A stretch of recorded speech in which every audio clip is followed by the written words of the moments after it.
लेकर आज बुलेटिन की शुरुआत करते हैं। आरजेडी अध्यक्ष लालू प्रसाद की बेटी और आरजेडी नेता रोहिणी आचार्य ने बिना नाम लिए सीएम नीतीश कुमार पर हमला बोला है। रोहिणी आचार्य ने सोशल मीडिया एक्स पर लिखा है कि कल तीज के दिन किसी ने फिर से झूठी कसम खाई, अब नहीं जाएंगे, तेरे नाम का ही सिंदूर लगाएंगे, तेरे साथ ही निभाएंगे, कौन विश्वास करेगा, जो करेगा वो धोखा खाएगा। तो रोहिणी आचार्य ने ये ट्वीट किया है और एक्स के माध्यम से उन्होंने इस ट्वीट के जरिए सीएम नीतीश कुमार पर फिर से एक बार हमला बोला है। उन्होंने क्या कुछ ट्वीट किया है एक बार और आपको हम बता दें। उन्होंने कल तीज के मौके पर लिखा है कि कल तीज के दिन किसी ने फिर से झूठी कसम खाई, अब नहीं जाएंगे कहीं, तेरे नाम का ही सिंदूर लगाएंगे, तेरे साथ ही निभाएंगे, कौन विश्वास करेगा, जो करेगा वो धोखा खाएगा।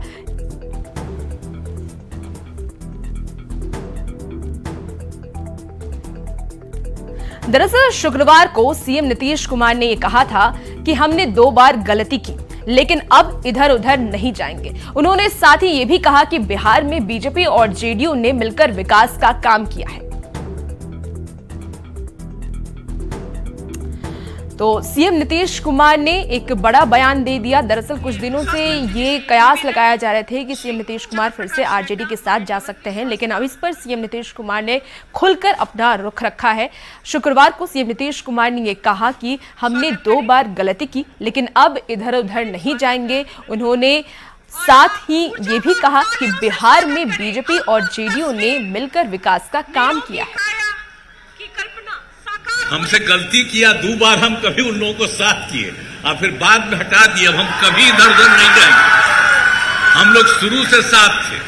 बताइए ना, मेरा रिश्ता था 1995 से, तो बीच में कभी 2 बार इधर उधर हुआ, वो गलती हुई और अब कभी इधर उधर नहीं होगा। लेकिन अगर देख लीजिए, कभी कोई काम किया था जी लोग, लेकिन झूठे उस सबके पर्चा छपता रहता। हम आजकल देखते हैं बिहार के अखबार में, दिल्ली के अखबार में भी छपा रहता। कोई काम किया है क्या? जो भी काम किया है हम ही लोग एक साथ थे, हम लोगों ने दोनों ने मिलकर के सारा काम किया है यहाँ, और उसी के चलते हुआ है। लोग अपना इधर से उधर जो भी लिया। रोहिणी आचार्य के पोस्ट पर सियासत भी गर्मा गई है। आरजेडी ने जहां रोहिणी का समर्थन किया, वहीं जेडीयू और बीजेपी ने रोहिणी आचार्य पर तंज कसा। तो आज अगर रोहिणी आचार्य जी ट्वीट करते हैं कि माननीय मुख्यमंत्री जी फिर पलटी मारेंगे क्या, तो ये तो सही सवाल है, क्योंकि लोगों का विश्वास नहीं है। वो कब पलट जाए, कब किधर आ जाए। कभी सारे ऑपोजिशन को वो एक करने लग जाते हैं, फिर ऑपोजिशन को छोड़ के वो सत्ताधारी में मिल जाते हैं। तो जिस तरह से वो अलट पलट कर रहे हैं, उनका लोगों का विश्वास उठ के ऊपर से टूट गया है और कोई ठीक नहीं है वो कब फिर पलटी मारे। रोहिणी आचार्य जी, आपको तो शुक्रगुजार होना चाहिए हमारे आदरणीय नेता नीतीश कुमार जी का, कि उनकी कृपा से आपके भाई नेता प्रतिपक्ष 2 बार बिहार के डिप्टी चीफ मिनिस्टर बने हैं। वरना पूरा बिहार जानता है आपको और आपके पूरे परिवार को कि किस मामले में आप लोगों की विद्वता है, किस मामले में आपकी इंटेलिजेंसी है, और वो कहने की जरूरत नहीं, वो तो साबित भी हो चुका है। देखिए, माननीय मुख्यमंत्री नीतीश कुमार जी के बयानों में जो दृढ़ संकल्प दिखा है ना, उससे आप लोगों की परेशानी और बेचैनी बढ़ चुकी है। उसी का परिणाम है इस तरह का एक्स हैंडल पे आपका पोस्ट करना। रोहिणी जी, अब आप एक बात बताएं, छपरा की जनता के साथ वफादारी क्या आप सिंगापुर रह के ही निभाएंगी? कुछ महीने भी नहीं गुजरे हैं, आपने कहा था छपरा के साथ रहूंगी, और सिंगापुर से वापस ही नहीं लौट रही हैं। ये कौन सी कसम निभा रही हैं आप? क्या ये वैसी ही कसम है जैसे आपके माता पिता ने बिहार की जनता के साथ दिया था कि बिहार के लिए काम करेंगे और अपने परिवार के लिए ही काम करते गए?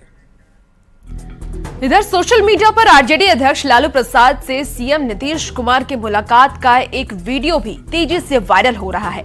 वायरल वीडियो करने वाले ये दावा कर रहे हैं कि ये वीडियो लालू प्रसाद के सिंगापुर से इलाज कराकर लौटने के बाद का है। न्यूज 18 ने इस वायरल वीडियो की पड़ताल की। हमारी पड़ताल में ये वीडियो 5 सितंबर 2022 का निकला है, यानी दोनों की मुलाकात का पुराना वीडियो को हाल का वीडियो बताकर वायरल किया जा रहा है। सीएम नीतीश कुमार और तेजस्वी यादव की मुलाकात को लेकर भी अफवाहों के बाजार को गर्म किया गया, जबकि तेजस्वी यादव नेता प्रतिपक्ष की हैसियत से सूचना आयुक्त की नियुक्ति को लेकर के सीएम से मिले थे।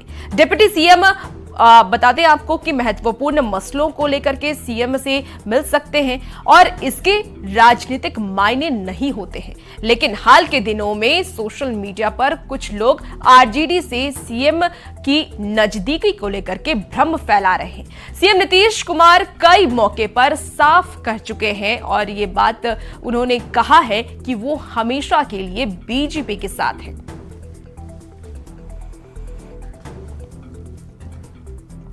सीएम नीतीश कुमार और लालू प्रसाद के वीडियो को लेकर के एनडीए नेताओं ने आरजेडी पर करारा हमला किया है।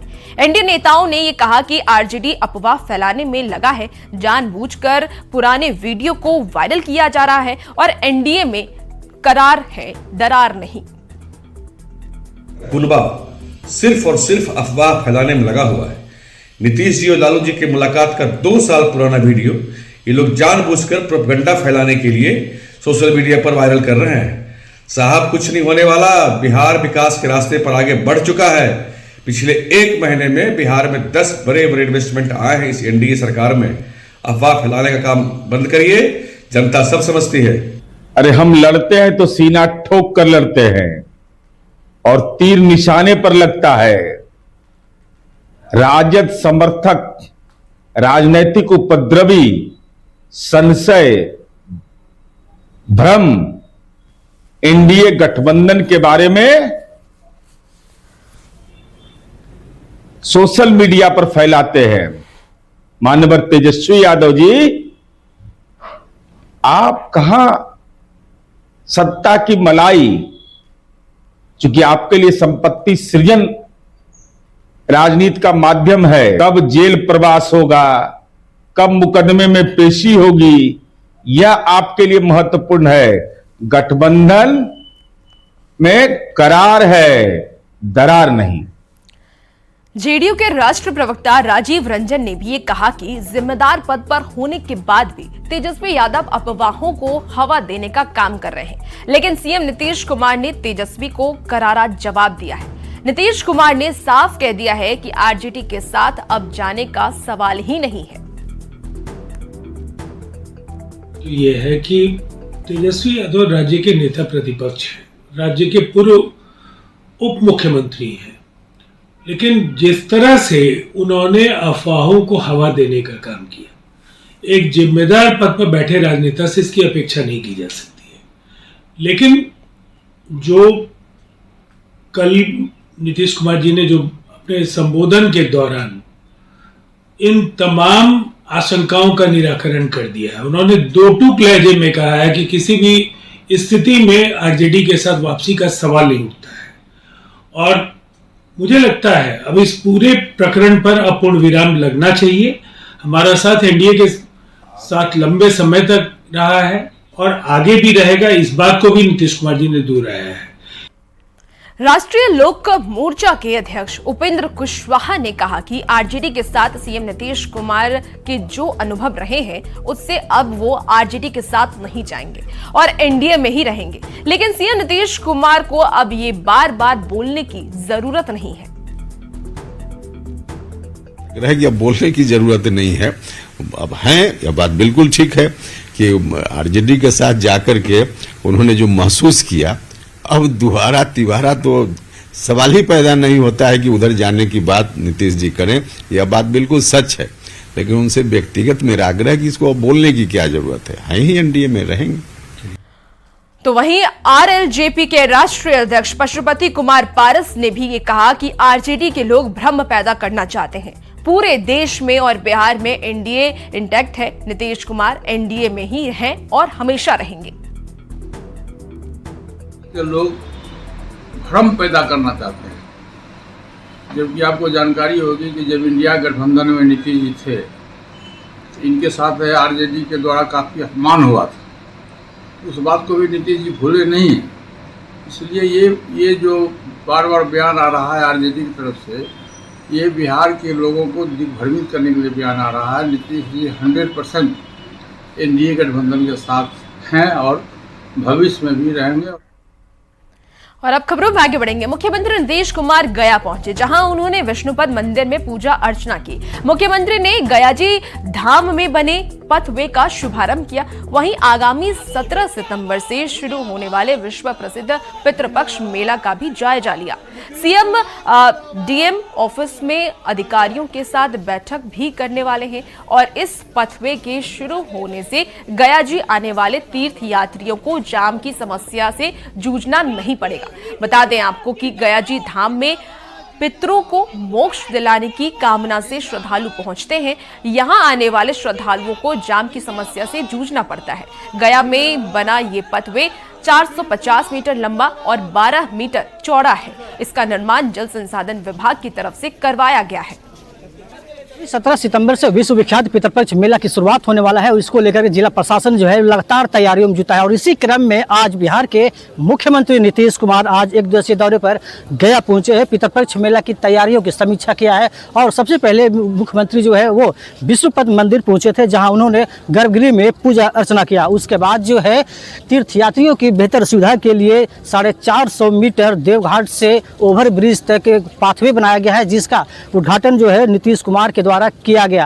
आपको बता दें कि सबसे पहले जो समस्या हुआ करता था तीर्थयात्रियों की, वो शहर में जाम की समस्या होते हुए वो विष्णुपद और देवघाट पर पिंडदान करने के लिए जाते थे, लेकिन अब उन्हें जाम की समस्या उन्हें नहीं मिलेगी। इसको लेकर के 450 मीटर लंबा और 12 मीटर चौड़ा जो है वो पाथवे निर्माण किया गया है। ठीक रबर डैम के किनारे जो है वो इस पाथवे का निर्माण किया गया है। ठीक हमारे सामने जो है वो सीता कुंड वेदी है, वहाँ भी तीर्थयात्री जो है वो सीता कुंड में जाकर के पिंडदान करते हैं बालू से। एक तरह से कह सकते हैं कि जिला प्रशासन की तैयारी जो है वो लगभग लगातार की जा रही है, ताकि कैसे सुविधा तीर्थयात्रियों के मिले, इसको लेकर के जिला प्रशासन हो या फिर बिहार के मुख्यमंत्री नीतीश कुमार हो, लगातार तीर्थयात्रियों का ख्याल को देखते हुए लगातार उनके बेहतर सुविधा के लिए ये काम किया जा रहा है। फिलहाल इस मुख्यमंत्री जो है देवघाट के बाद जो पाथवे का निर्माण करने के बाद जो है वो गया समाहरणालय में भी बैठक किया और इसके बाद वो पटना के लिए रवाना हो गए हैं। एलॉन्गली न्यूज़ 18 गया। केंद्रीय स्वास्थ्य मंत्री जेपी नड्डा ने आज पटना सिटी का दौरा कर खाजकला घाट स्थित सामुदायिक भवन में आयोजित अनुसूचित जाति परिवार के बीच पार्टी के सदस्यता अभियान कार्यक्रम में शिरकत किया। इस मौके पर उन्होंने कार्यकर्ताओं से 2 सितंबर को शुरू किए गए बीजेपी के सदस्यता अभियान कार्यक्रम को पूर्ण सफल बनाए जाने की अपील भी की है। पूरे देश में 10 करोड़ लोगों को पार्टी से जोड़ने का संकल्प भी दोहराया और इस अवसर पर जेपी नड्डा ने बीजेपी को सभी जाति, धर्म और संप्रदाय की पार्टी करार देते हुए बीजेपी को युवाओं, किसानों, महिलाओं, दलितों और पिछड़ों की पार्टी करार दिया।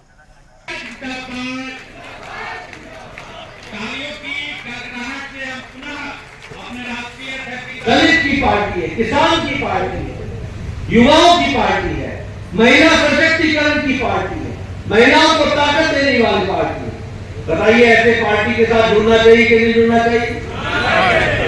मुझे बताया गया कि अभी मैंने जब सदस्यता दिलाई तो हमारे सभी समाज के लोगों का प्रतिनिधित्व उसमें था, यानी भारत के समाज का एक छोटा सा गुलदस्ता देखने का मौका मिला तो इस मंच पर मिला। सब तरीके के लोग, बूथ अध्यक्ष से लेकर राष्ट्रीय अध्यक्ष तक ये बहुत ही अनूठा क्षण था। इससे अच्छा कोई क्षण नहीं हो सकता है, जिसमें बूथ अध्यक्ष और राष्ट्रीय अध्यक्ष एक साथ सभी लोग खड़ा होकर के फोटो करवा रहे थे। ये भारतीय जनता पार्टी में ही संभव है, क्योंकि भारतीय जनता पार्टी अपने सदस्यों को परिवार का सदस्य मानती है। मित्रों, ये जो सदस्यता अभियान 2024 का महापर्व मनाया जा रहा है, हमारे कार्यकर्ता को एक एक घर जाना है, दरवाजा खटखटाना है और भाजपा का सदस्य बनाना है। बीजेपी के राष्ट्रीय अध्यक्ष जेपी नड्डा ने अनुसूचित जाति के परिवारों के बीच जाकर सदस्यता अभियान की शुरुआत की और इस मौके पर उन्होंने दलित परिवार के घर जाकर चाय की चुस्की भी ली। पटना सिटी के खाजे कला स्थित दलित बस्ती में जेपी नड्डा ने दलित परिवार के घर जाकर के चाय पी और उनके साथ पूर्व केंद्रीय मंत्री और पटना साहिब से सांसद रविशंकर प्रसाद, स्थानीय विधायक नंद किशोर यादव, डिप्टी सीएम विजय कुमार सिन्हा और सम्राट चौधरी, बीजेपी के प्रदेश अध्यक्ष दिलीप जायसवाल भी मौजूद रहे। सभी ने दलित परिवार के घर जाकर के चाय पी और इस दौरान सदस्यता अभियान को लेकर पार्टी से जुड़े कार्यकर्ताओं और लोगों में उत्साह दिख रहा था।